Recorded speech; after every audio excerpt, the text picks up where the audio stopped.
Hello friends, कैसे हो आप। मैंने आश्रम आखिरकार देख ली। आश्रम तो हमारे मुल्क में नहीं रिलीज़ हुई है क्योंकि MX यहाँ पर उसका कोई बंदोबस्त नहीं है, तो हम किसी न किसी तरीके से हमने ये देख ली है आश्रम सीरीज़।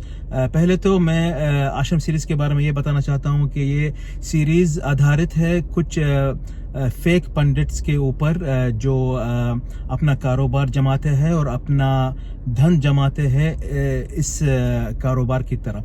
तो ये जो मज़हब का है, जो मज़हब के बारे में बात है, ये हर मज़हब में भी होता है, चाहे वो बूज़ी मज़हब हो या फिर हिंदू मज़हब या क्रिश्चियन मज़हब या फिर इस्लाम में भी कई फेक पंडित्स या फेक मौला या ऐसे लोग रहते हैं, और ये उस पे आधारित है ये सीरीज़।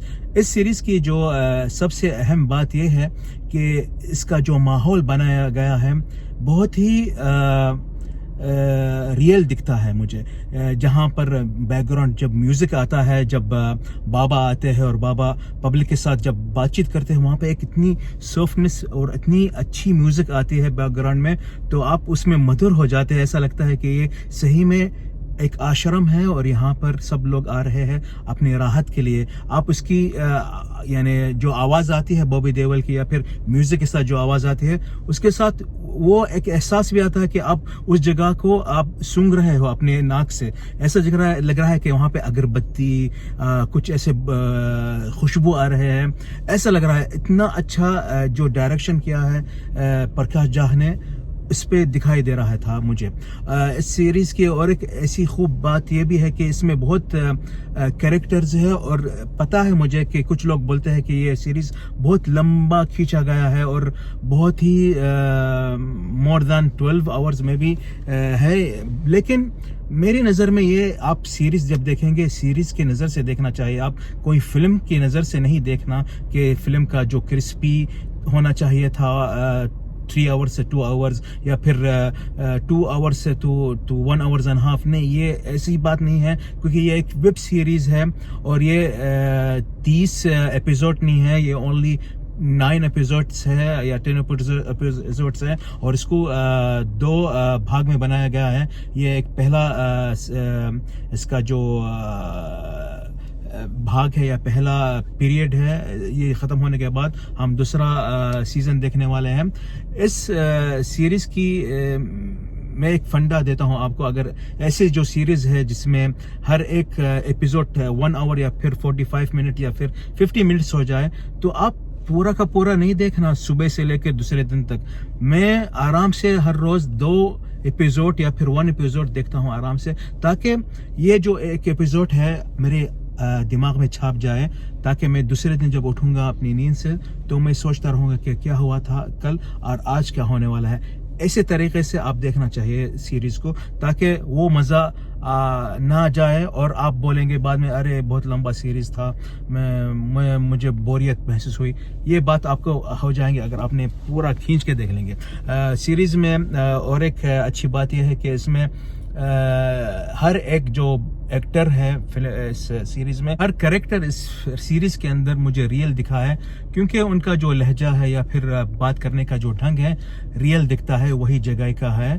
और गेटअप और अपना जो लुक है, सबका रियल लुक दिखाया गया था इस सीरीज़ में।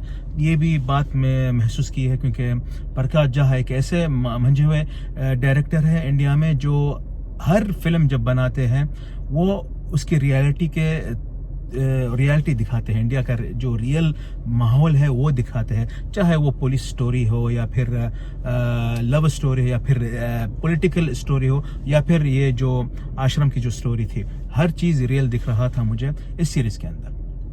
अब एक्टिंग की बात करें तो पहले तो मैं बताऊंगा बॉबी देओल के बारे में। बॉबी देओल इसमें तो अहम किरदार कर रहे हैं, जो बाबा का रोल है। मुझे पता नहीं था कि बॉबी देओल के पास इतनी बड़ी क्या बोलते हैं उसको, इतना बड़ा सांस है एक्टिंग का।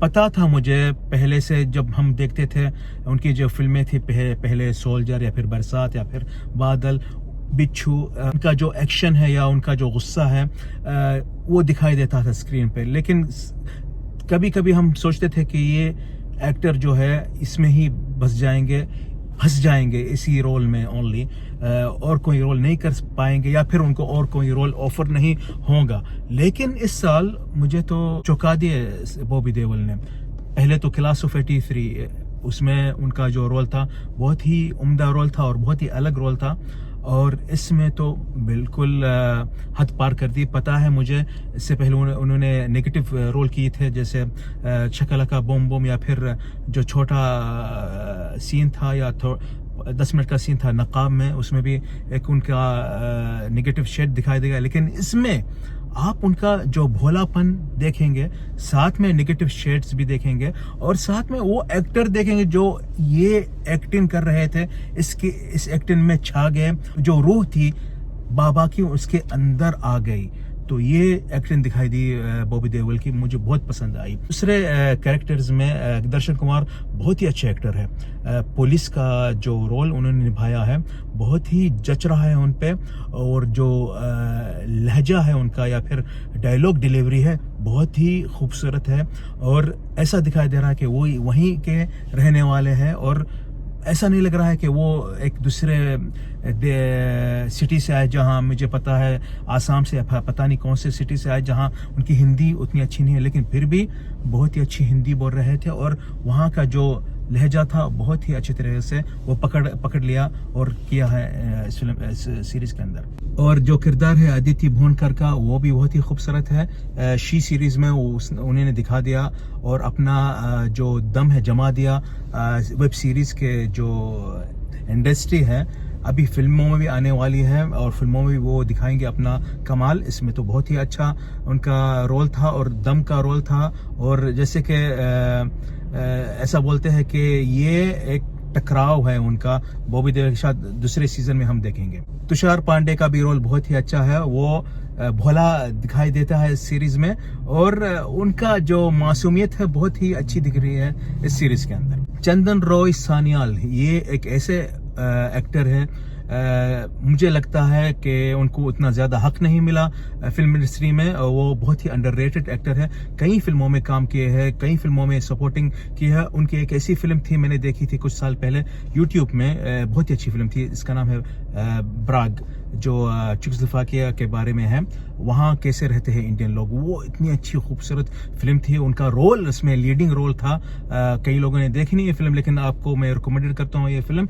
और इस सीरीज में वो बहुत छा गए, उनका रोल टक्कर का रोल है बॉबी देओल के साथ, बहुत ही बड़ा रोल है और अच्छा रोल है, और दिख रहा है कि इस सीरीज के बाद उनको और अच्छे ऑफर्स आनी चाहिए और अच्छे फिल्म में उनको साइन करनी चाहिए।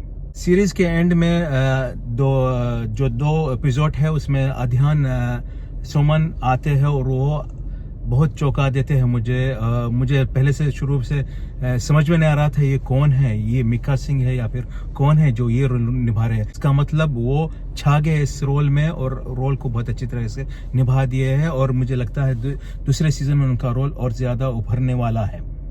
बहरहाल ये सीरीज़ कुछ जगहों में खींची जाती है, मैं इस बात पे सहमत हूँ।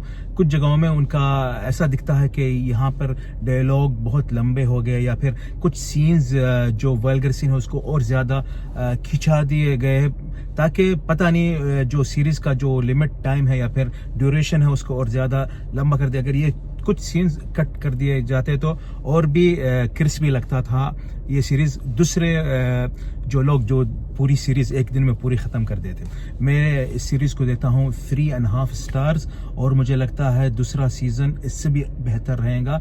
इसका जो ट्रेलर दिखाया गया था, जो भाग दिखाया गया था एंड में, बहुत ही अट्रैक्टिव है, और इसमें बॉबी देओल को और ज़्यादा कुछ करने को दिखाई देगा इस सीरीज़ में। ये था मेरा रिव्यू हिंदी में आपके लिए। मुझे पता है मेरी हिंदी उतनी अच्छी नहीं है, टूटी फूटी है, लेकिन फिर भी सहन कर लेना, और मेरी जो बात है मुझे लगता है आपको समझ में आ गई। आखिरकार मेरे YouTube को सब्सक्राइब करना ना भूलिएगा, और जो घंटी है वो दबा दिएगा, ताकि आपको जितने भी जो वीडियो है मेरे मिलेंगे। और आपको अगर और हिंदी में रिव्यू चाहिए तो प्लीज़ ये वीडियो को ज़्यादातर लाइक करना, और ज़्यादातर जितने भी आपके जो फ्रेंड्स हैं, आपके जो फैमिली मेम्बर हैं, उनको शेयर करके भेज देना, ताकि मैं आपके लिए और दूसरे वीडियोस हिंदी में आपको पेश करूं। तो शुक्रिया, मेहरबानी करम। अस्सलाम वालेकुम रहमतुल्लाह व बरकातहू।